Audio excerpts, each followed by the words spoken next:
Welcome to New Mexico Black Rifle Operators Union. I'm your host, Sean. I was thinking about what was going on this week, and it's been a hard week. I was asked to man a booth for a local ammunition manufacturer here in Farmington in northwest New Mexico on Saturday and Sunday at the San Juan County Fairgrounds for the Gun and Knife Show. So I will be doing that, representing Go Rogue, and I will be there representing the New Mexico Black Rifle Operators Union also. If you would like to meet me in person, or just come by and check out the cool guns and stuff and see how overpriced guns could be. But they have a lot of other cool stuff, accessories that you'd probably want to check out for firearms.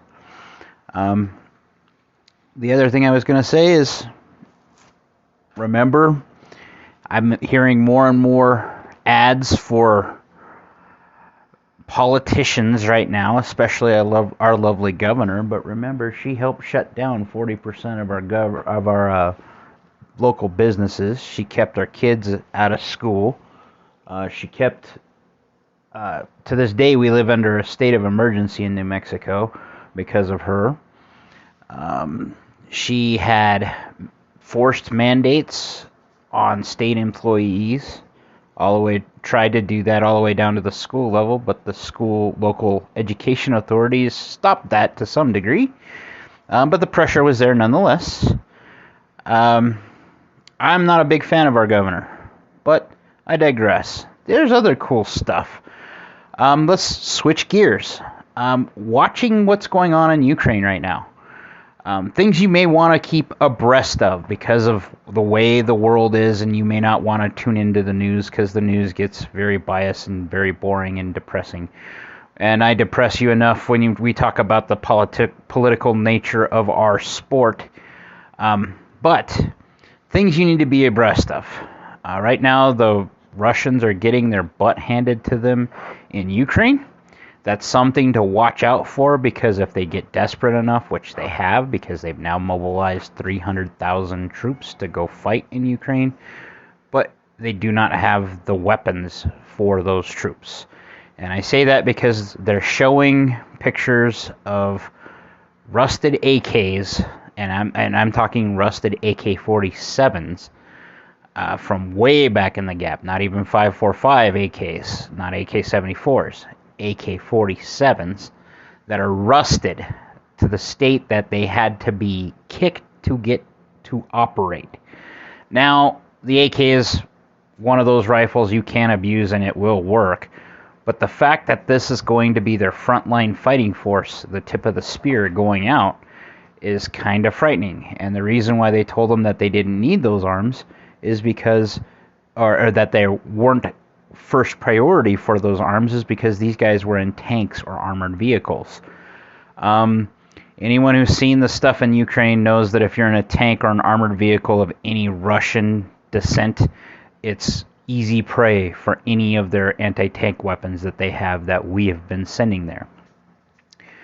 Along the Ukraine, what I was going with this, and I got sidetracked a little bit, which some of you say you like, some of you say you don't, but it has to do with longevity. In a protracted war, like what's happening in Ukraine right now, think about if we did end up devolving in the United States. I don't see it happening, but if it did, what would your service weapon, the weapon you're going to use, what would its service life be? Okay, an AR-15, it's about 10,000 rounds for a barrel. Okay, all the other parts on the AR are kind of subjective to how you maintain the gun. But what actually happens with the barrel is you'll shoot it out. You will literally run enough rounds through it that'll wear it out, and it'll start keyholing around 10,000, 15,000. Depends on how fast you mag dump. So, but do you have those extra parts is where I'm going. Do you have enough to support your firearm of choice, whether it's an AR or an AK?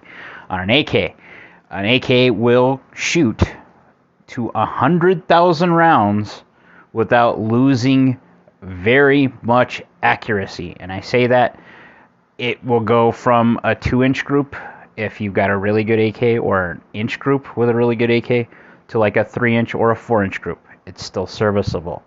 So it has a longer service life for its barrel, and this has to do with its construction. They're cold hammer forged barrels. You can get those for ARs.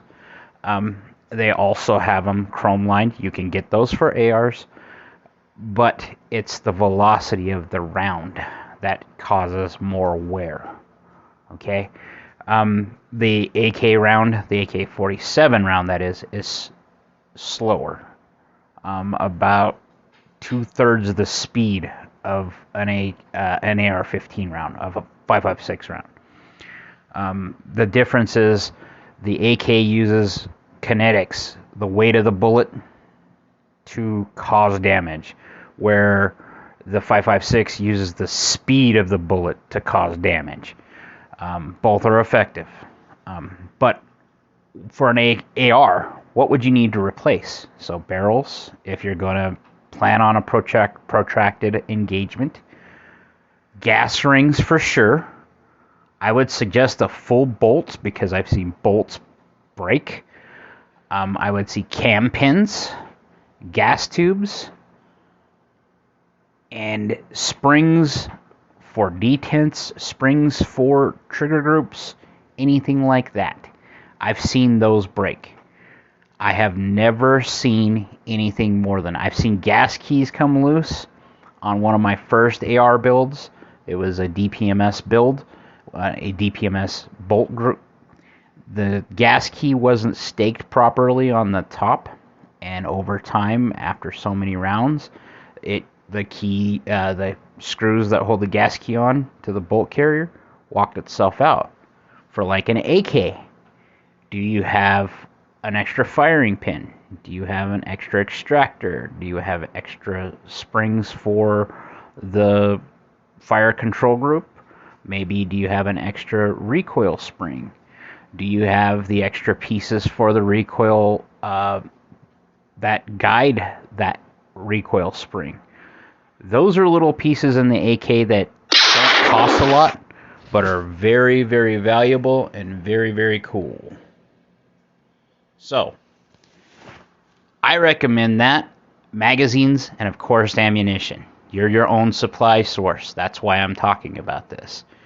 Some other things to worry about with this Ukraine stuff. If you didn't hear, there's a huge gas leak from Nord Stream 1 and 2 that they believe was either terrorists, sabotage, or a false flag. Now, I'm not going to weigh on any of them because it all seems fishy to me. The only ones that would benefit from this, to be honest, are kind of us, the United States, because we would be forcing the Europeans to shop elsewhere for their gas needs, their energy needs, which would further isolate the Russians. I don't see the Russians willing to cut out their capital. And it's also been on tape or on video where Biden actually said Nord Stream will go away. He was caught on camera saying that. Speaking of Biden, something to be very cognizant of, his decline. He seems to be sundowning. Having had to deal with someone, my grandmother had dementia and Alzheimer's. He is exhibiting signs like my grandmother would. And when I say that, he is really aggressive at times, really mellow at times, really slow at times, really manic at times, and really forgetful. And the stammering and stuff all remind me of my grandma when she was sundowning. The other thing to watch is the economy. Everyone in the United States is feeling the pressure of, inflation. And anyone who can do mathematics knows that if you keep pumping money into the system like the federal government has been doing through COVID and all the other crap, you're going to see inflation. When you raise the minimum wage, everybody says, well, that's great, we're going to pay people more. That is great to some extent. However, where do you think those businesses get that money from? They have to raise costs to cover those things. So all those people that can't do mathematics and can't understand finance at all and economics at all seem to be running the government right now, because it seems to be like print it out, give it out, and that'll fix the problem. That's not going to fix the problem. Energy markets in the United States are going to rise in northwest New Mexico. They've already started raising rates for our electric bill for the winter because they're having to pay more to generate that electricity. Thank you, Michelle Grisham, for putting so many hurdles in the way of energy production in New Mexico, because New Mexico, that's what we've done. In fact, that's where most of your budget comes from for the state, for schools, and for the roads, and for infrastructure, and for any other project you have, comes from two places: land, with what you do with that, with leases, and the revenue and taxes from oil and gas, and that is tied together. So now we have a third revenue stream, which is now weed, and they've legalized it, and that's going, it has to be locally grown and all these other regulations, whatever. Long story short, that should come to infrastructure at some point. That's one of the reasons why I think it passed in New Mexico in a lot of conservative places, because they're realizing that if we can help stimulate the economy by freedom, people actually start growing, is the best way to put it. Those are the big stories I see right now. There's a lot of demonization. In the 2A world, just be alert. We've had a couple victories lately. First, with what happened with the Supreme Court. The Supreme Court basically said you cannot refuse concealed carry permits, period. You have to give them out. And that means that places like New York, Hawaii, and California now have to issue them. California and Hawaii are already complying. New York is fighting this. However, they're already in court again to be sued again and to be doubled down on every bit of that.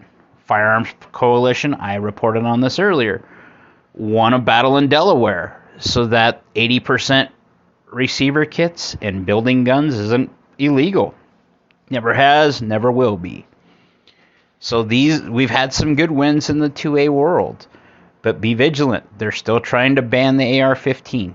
It's an election season. If we aren't vigilant for this voting session that's coming up in November, and we lose the House or the Senate by any majority at the federal level, they can start pushing for those gun bans. They already are, and they can pass them because the president already said he would sign anything on that. That means watch your rhinos. Watch the people. What they actually say and do has to matter.